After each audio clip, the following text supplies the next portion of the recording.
The N-word is something we have to talk about today. Not the actual word, just the N-word. Brace yourselves. Now, this is a touchy subject, right? This is a complicated area of the law because it invokes a lot of emotion. Anytime you hear that word, you go, oh my gosh, that is the worst word in the English language, and it needs to be eradicated from our vocabulary, and I don't disagree with that.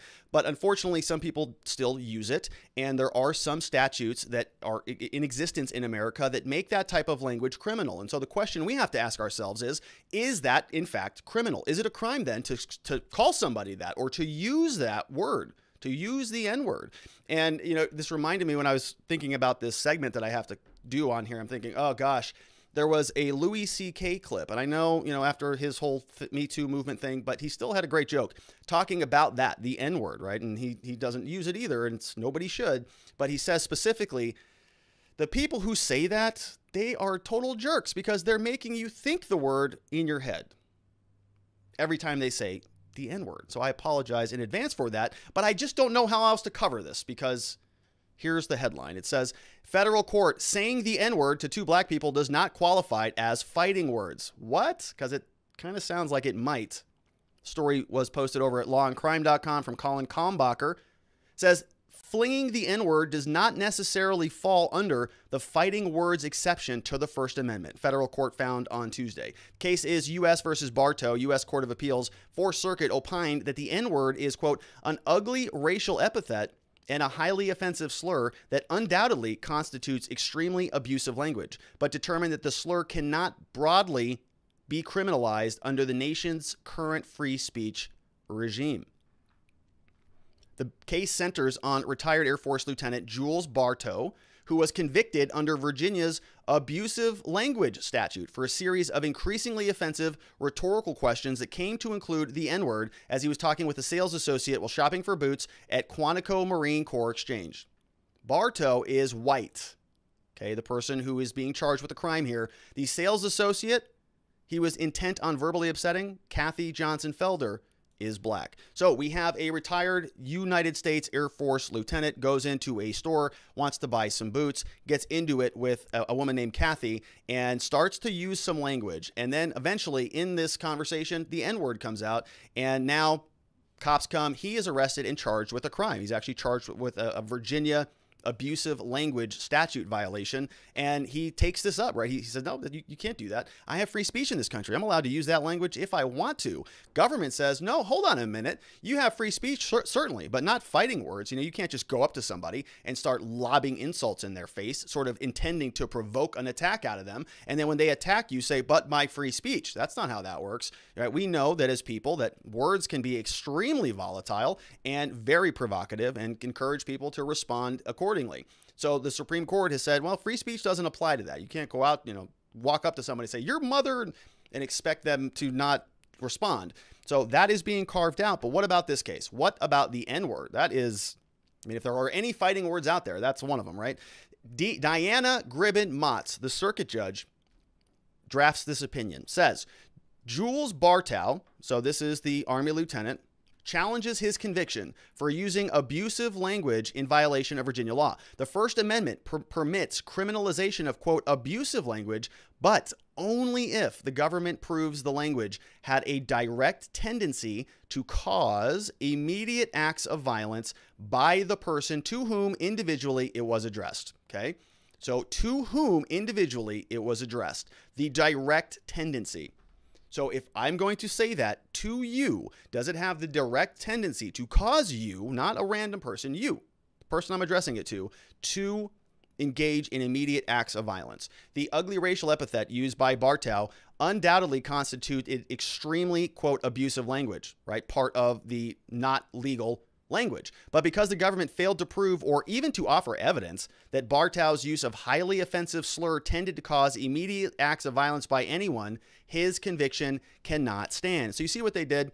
They're just taking this. They're saying abusive language is not permitted if it causes immediate acts of violence by the person to whom it was addressed. So immediate acts of violence. They didn't prove that in this case. So they're saying, yeah, I mean, it was extremely abusive. It's the N-word. It's a terrible word, but they can't show that this would have caused the woman, Kathy, to respond with immediate acts of violence. And so because the government didn't prove that, they're going to send this back down to the lower court to vacate Bartow's conviction and sentence. So he's not going to be, he was convicted of this, right? He was found guilty of using abusive language by using that word. And now they're saying, nope, vacate it. Conviction has been thrown out because it can't be illegal because there's no evidence that there was any immediate acts of violence by the person to whom the word was said. So this all happened, interesting story, this all happened back in November 2018. Retired Air Force Lieutenant Colonel Jules Bartow, who is white,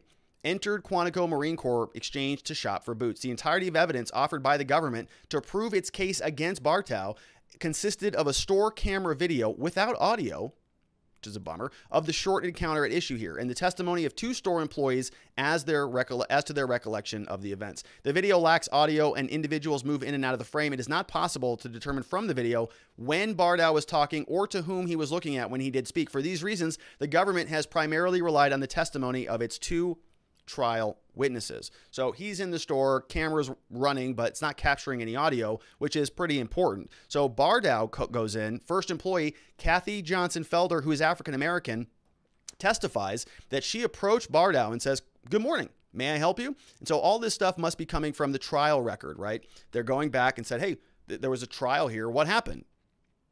Trial went through. She comes in and testifies. So the Court of Appeals is just looking at the lower level record and saying, okay, well, this is what they said happened. So this is all information that's under oath, and now we can analyze it. Bartow says, Kathy says to Bartow, "Good morning. May I help you?" Bartow responds, "If I had indigestion, diarrhea, or a headache, would you still address me as good morning?" Strange thing to say when you walk into a store. Bartow raised his voice to Kathy, who froze in shock. Kathy again asked Bartow, "Can I help you, sir?" He responded, "I'm not a sir. I'm not a male. I'm not a female. If I had a vagina, would you still call me sir?" Bartow gestured and pointed his finger several times at Kathy, who was a number of steps away from him. She was, quote, taken aback.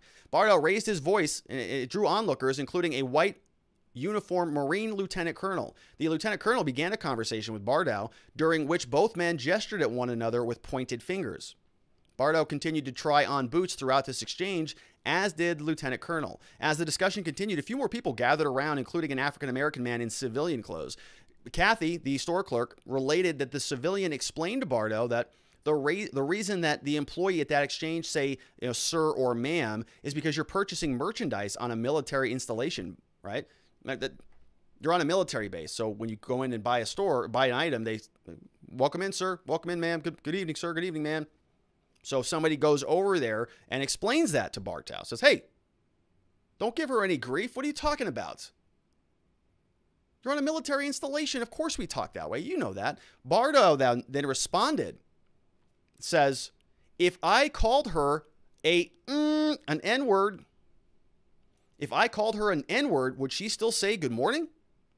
Whoa. So we see where this is going. Okay, so Bartow is just angry, trying to get a rise out of somebody. Kathy's testimony is unclear as to whether she believed this slur was directed to her or to the African-American man in civilian clothes, right? We got a little bit of a problem here. We've got one speaker, we've got two recipients, and we don't know which recipient that language was directed to. In any event, Kathy, the store clerk, who remained several feet away from Bartow, asked another employee to call over Vicky Hurd as store security officer. Hurd, the only other witness called by the government at trial, testified that she was asked to go to the area where shoes were sold to address loud noises and people arguing. When she did so, she also encountered Bartow on the floor trying on shoes and a white lieutenant colonel standing over Bartow and arguing with him. Hurd could not recall exactly what Bartow was saying, but she testified that she did not hear him use the N-word. She did observe, quote, a heated conversation between Bartow and the white lieutenant colonel, who was very animated, pointed his finger at Bartow. Hurd moved between the two and told Bartow to put on his shoes and leave the store. She escorted Bartow out, and base security officers arrested him. Bartow pled not guilty to violating Virginia code. Case proceeded to trial before a judge. Following the presentation of the evidence set forth above, the magistrate concluded that Bartow, quote, directed the slur at an African-American man who was talking to him. The judge did not make any findings as to whether the African-American man was in fact likely spurred to immediate violence, okay? And that's the standard. When you receive that conversation, that communication, are you likely spurred to immediate violence?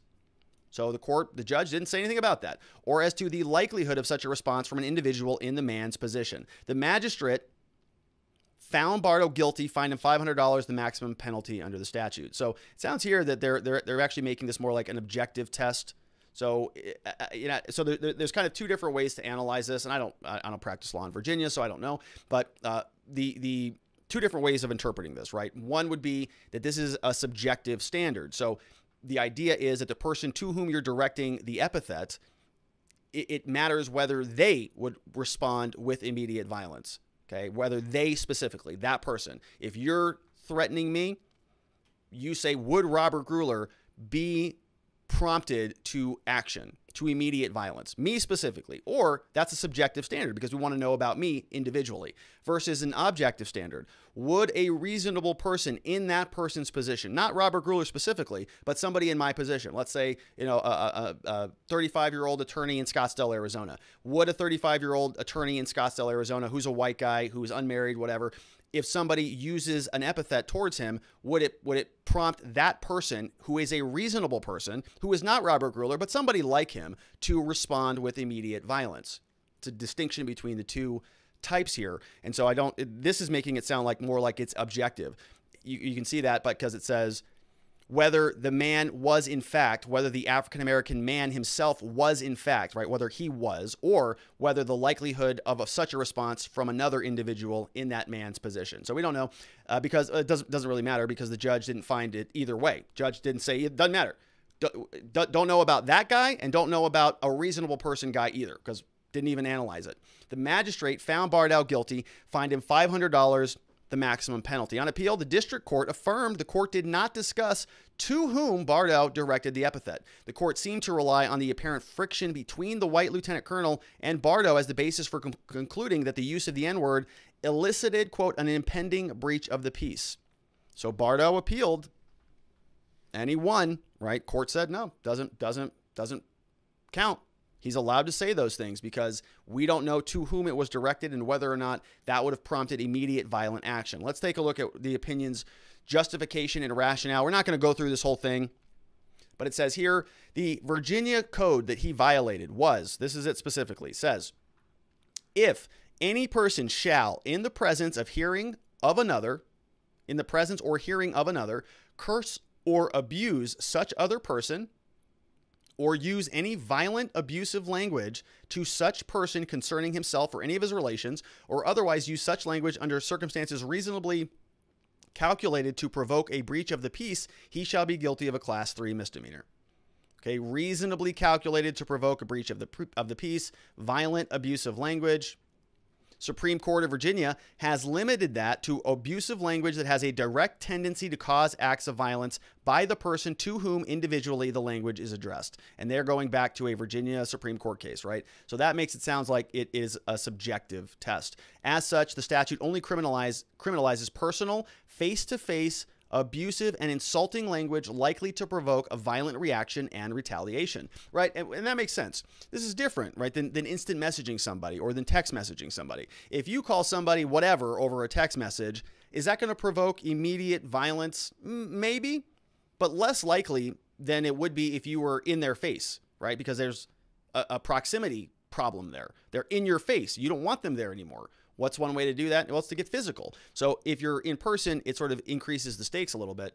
And the Supreme Court said that that is part of the requirement. Of course, that was applicable here. This narrow construction they have recognized is required to harmonize the statute with the First Amendment's guarantee of free speech. So we're balancing some interests. First Amendment also provides that Congress shall make no law abridging free speech. Government has no power to restrict expression because of its message, its ideas, its subject matter, or its content. Comes from a U.S. Supreme Court case out of 1972. And they're going to go through a history there. We've got in 1942, we have another U.S. Supreme Court case called Chaplinsky. The court defined fighting words as words that, quote, by their very utterance inflict injury or tend to incite an immediate breach of peace. Chilinsky court concluded that resort to epithets or personal abuse is not in any proper sense communication of information or opinion that is safeguarded by the Constitution. So it may be punishable as a criminal act. If this remained the Supreme Court's teaching on the contours of fighting words, Bartow's abhorrent slur would undoubtedly constitute a fighting word punishable as a criminal act. But in the decades since Chilinsky, the court imposed a number of limitations on the fighting words exceptions. First, the court effectively eliminated the inflict injury prong of fighting words. The government may only criminally prosecute a fighting word speech shown likely to produce a clear and present danger of serious substantive evil that rises above inconvenience, right? And so what the Supreme Court did is they said, yep, fighting words are not protected. Can't do that. And then what happened after that is they have a series of cases that came out after that that says, well, that one's protected and that one's protected. And we're going to loosen the standard a little bit. You can see here that they said that only that which has a direct tendency to cause acts of violence. We have number 3. They explained that the small class of fighting words is limited to direct personal insults only, directed to the person of the hearer, okay, actually or likely to be present. So it's not something that is sort of out there in the open, right? I hate, all certain types of this person or whatever. It's directed to somebody specifically. Why? Because we want to prevent the causation of immediate violence. If you're just saying, well, I don't like bananas out there, generally speaking, well, a lot of people don't like bananas, but is that banana right there going to be mad about that? Likely to peel himself and go into a frenzy? Maybe, but if you direct it directly to that one specific banana and you say, you taste terrible, well, he's going to flip out and jump out of his peel. And then we're all going to have to deal with the consequences. Without evidence of a direct personal insult, the court has determined the government may not obtain a conviction for fighting words. Evidence of a direct personal insult. Okay, so you see that? So the standard is tightening up a little bit. They're saying that fighting words are generally excluded, and then they're bringing them all back in because that was too broad. It was too much of an exclusion. Too much free speech was getting caught up in that lower standard, so they needed to raise the standard. Well, we're going to protect that. We're going to protect that. We're going to protect that. And let's continue on. Virginia code requires proof of the abusive language. Then we have, it's hard, they say here, it is hard to think of an English term that is more abhorrent. And we have some different citations here. The N-word is the most noxious racial epithet in contemporary American lexicon. The vile epithet has a unique power to offend and insult and belittle. It is so loaded with a legacy of slavery and racial hatred that it is inextricably linked with prejudice and hostility towards African Americans. They're going straight to the Oxford English Dictionary, and they got the word written in there.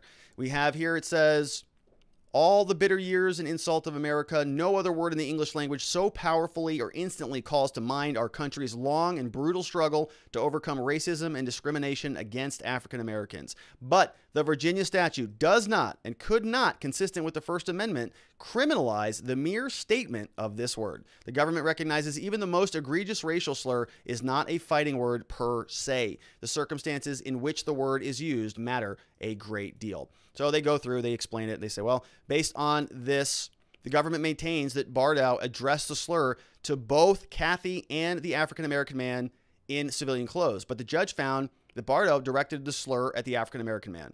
District Court did not state to whom it believed the slur was addressed, but it seemed to base it on the reaction of the white lieutenant colonel to Bartow. Parties agree, however, that he was not Bardow's addressee. So nobody knows who he was talking to.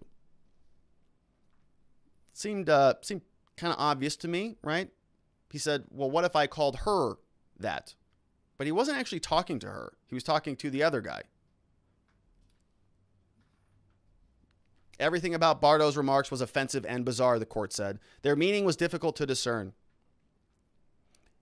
Bartow suggests in his briefs that his remarks reflect his discomfort with gender labels and sex stereotypes. Oh. He maintains that he used the slur because just like it can be offensive and degrading to be called the N-word, it can be degrading, humiliating, invalidating, and mentally devastating for a transgender person to be misgendered, to be called sir when they are not male, or ma'am when they are not female. Oh, another piece of the puzzle comes into play, doesn't it? Everything about Bartow's remarks were offensive and bizarre. Their meaning was difficult to discern, although now rare criminal convictions for the use of fighting words still are possible, but they require the prosecution to offer compelling evidence that meets all limitations on the fighting words doctrine. Let's see what else we have here. Government offered no similar evidence here. For the foregoing reasons, we reverse the judgment of the district court and remand the case to vacate Bartow's conviction and sentence. In summation, the government has not proven the use of the vile slur was likely to revoke a violent reaction by the person to whom individually it was addressed. The government has not proven that the slur was used as a direct personal insult under Johnson. The government has not proven that the actual circumstances of the use of the slur were particularly conducive to violence. This total lack of evidence requires us to vacate Bartow's conviction. So, probably the right move on that, right? But it's a gray line on that one. But the right call. Err on the side of free speech, not over criminalization. I think it was the right move. Good call for circuit. We have some questions coming in from watchingthewatchers.locals.com. Keep it professional here, folks. John Delar 52 says, black people use the N-word more than whites. What are they going to do? Just use a law against white people? When black people say it's too offensive, but no one cares. Oh, that's a good point, right? And so how do you sort of apply that? So this is a great question that the Supreme Court is having to flesh out, right? What if somebody just says it, generally speaking, right? Is that hate speech? Is that a hate crime? Is that something that warrants a criminal charge? I think most of us would say no, but a lot of people would say yes, absolutely, right? We have a huge segment of this country that thinks that basically, you know, waking up, you are a white supremacist. We've seen that. We've talked about it. We've actually shown the documents that have come out of some of these critical race theorists that just say, well, if you are a white person, you are a part of the problem for everything that you do. E. Dantes is in the house, says, I agree the N-word is an ugly word, but there are other racial slurs for other races that justify a violent response. Maybe there is, I don't know. Can you call someone of Asian descent by a name that counts as fighting words? So yes, I think you can. I mean, I don't think that this court case is saying that the N-word is not fighting words, right? That's not what they're saying at all. They're saying that it absolutely could be fighting words, but it needs to be used appropriately or inappropriately. It needs to be directed in a certain manner that would cause somebody to respond violently. And because in this case it was not, according to the lower court's findings. So remember, the Court of Appeals in this case, they're not going back and doing a new trial. They're just saying, hey, you guys did a trial. Let me just read through what happened in there. All right, I'm flipping through here. Judge did this. Cross-exam. All right, got it. Did anybody ask about immediate violence? Did anybody ask about who this was directed to? Because that's required under the law in order for this conviction to stand. Did you do that, Judge? No, you didn't. So got to vacate it. And that's why I think it was the right move. Now, under a different set of facts, right? If Bartow goes in and says directly to Kathy, hey, you are, or something, right? Directs it to her in a way that would provoke immediate violence or an immediate response, or even from a reasonable person, and that was on the record in the lower level court proceedings, then certainly I think this would have gone a different way. It was about the facts of the case, not about the use of the word. We have Sharon Quidney says, AFAM folks call each other the N-word quite a bit. In fact, my African-American friends have called me an N, and I'm white. I guess it depends on the context. I totally have. Yeah, absolutely. I'm pretty hip. So we've got NY Renal MD in the house, says, why is this law needed? It seems completely subjective. What if the retired lieutenant colonel bi-gendered the black saleswoman? Well, that's where this going. That's where this is going. I mean, I know. It's kind of ridiculous, but I know. Sharon Quidney says it's an interesting social interaction because for an African-American friend to call me an N, it's actually kind of a compliment, like you're one of us, right? But to call me a cracker would be an insult and vice versa. So this is interesting from a sociological, linguistic point of view. It is interesting. It is interesting. I still think it is sort of a repulsive word, but there are some sort of colloquial ways of using it. The way that I'm thinking about it right now is from Curb Your Enthusiasm, right? With Larry David and they adopted a family from Karina, or whatever the theoretical, hypothetical hurricane was on the show. And the family happened to be African American, and their last name was the Blacks. And so Larry David adopted the Blacks from Karina, and they were using that word all the time on the show, and it was a word of reverence. They were sort of having fun with it. And when I was the slowest kid on my high school football team, who was also a running back. Yeah, I mean, the faster kids who would smoke me off the starting line, we had a relationship, and so they, they gave me props for trying my very best as that very slow white kid on the football team, which is why I don't play football and I wrestle, because I don't have to run when I'm wrestling. Next up, we got Liberty or Death says, so was the prosecution arguing that the vast majority of rap music should be banned? I don't know. I mean, I guess, right? If the prosecution thinks that just the mere utterance of the word is enough for criminality without having to prove that there was a causal connection to some sort of immediate harm or immediate violence, that's their standard. NY Renal MD says, so wasn't there a certain controversial protest in Charlottesville, Virginia? I can recall over network TV, very insulting words and assumptions made over the protests for the maintenance of the Civil War statute. Seems like a few people could have been arrested and charged, maybe avoiding the woman who died. The protesters who had a permit were treated very badly by law enforcement. Yeah, I remember the Charlottesville, and I remember the fine people hoax and all of that stuff. I get all of that.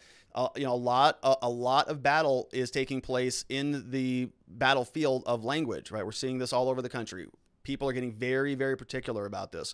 And we're even seeing it, in people's Twitter profiles and stuff. I think I saw a headline today. Instagram now, when you sign up for an account, I think they have like 42 different pronouns you can choose from. And we're seeing that this has volatile results. There was the video, I think, from a GameStop store where, a transgender individual walks into a store. The store clerk calls her sir, and she loses it, right? And it causes a scene. And so, people are going to be in these interactions. People are going to use the wrong pronouns. People are going to be highly offended. We're going to see situations like this where apparently Bartow walks in. I don't know if it's a transgender person or not. That footnote maybe leads me to believe that it is.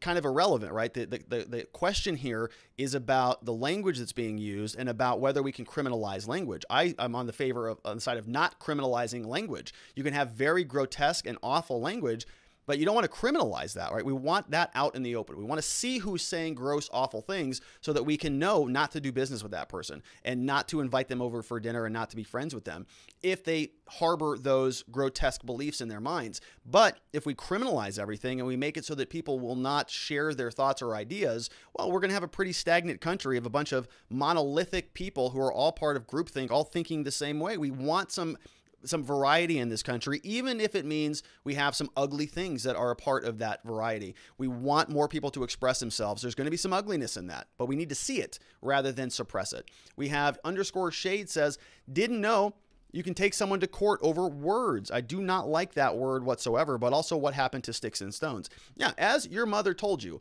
sticks and stones may break my bones, but words will never hurt me. Just let it roll off your back, right? It's a good lesson. Now, words are, of course, the subject of lawsuits and courts all the time, right? I mean, we have entire contracts and things that we sign. Words are very important. And so they also apply to criminal law, but you just got to make sure that it is in the context of something that is actually criminal and not just somebody speaking out or blowing off some steam or using something that's very gross language. Gross language is still okay in this country. You're allowed to use racist, awful language for the time being until it's illegal. Currently, it's not. Chris John says, doesn't that ruling have the potential to incite violence? Oh, gosh, that's true. For example, when a recipient who is aware of the ruling hears the N-word and wants the person saying it to be charged, yeah, that's going to cause some incitement. Well, the Fourth Circuit is probably just going to be lumped in with all of the other MAGA people who want to wreck America by inciting violence. I mean, basically everything is incitement of something to some degree, right? We're all part of the problem. Chris John, you're part of it too. We have Be Brave says, it's hard to believe that the courts are having to interpret conversations. No words should be illegal, only socially unacceptable. It's a pretty good standard there. I think that But I think that I'm closer in alignment with that standard than some of the other ones. Now, if somebody comes up to your face and is screaming at you in the face that you're a this or you're a that, all right, you kind of gotta draw the line at some point, or at least, if you sort of respond to that person, you shouldn't be charged with a crime, in my opinion. If you settle that, out in the streets. We don't want that. We don't want any violence. We don't want any fighting. We want polite people in this country.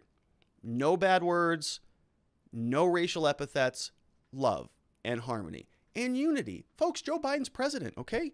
Unity, America. We just want some more love in our lives. Thanks, Joe.